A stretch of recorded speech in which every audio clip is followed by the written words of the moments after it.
Okay, now math is very important. Cheese. Love that, love that. Love Cheese. that, say that. No. Okay, fine.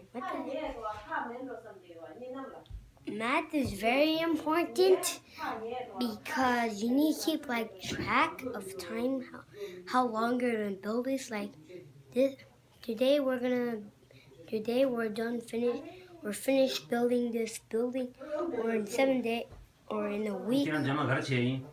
I'm going to be an engineer, so I have to learn science mostly.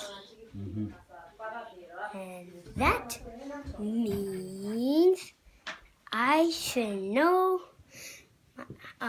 how to fix this cars and see how many hole pipes there should be, if there's a lot and I can't count. And like just say like there's like 100 hole pipes. I couldn't count them. 50 on each row.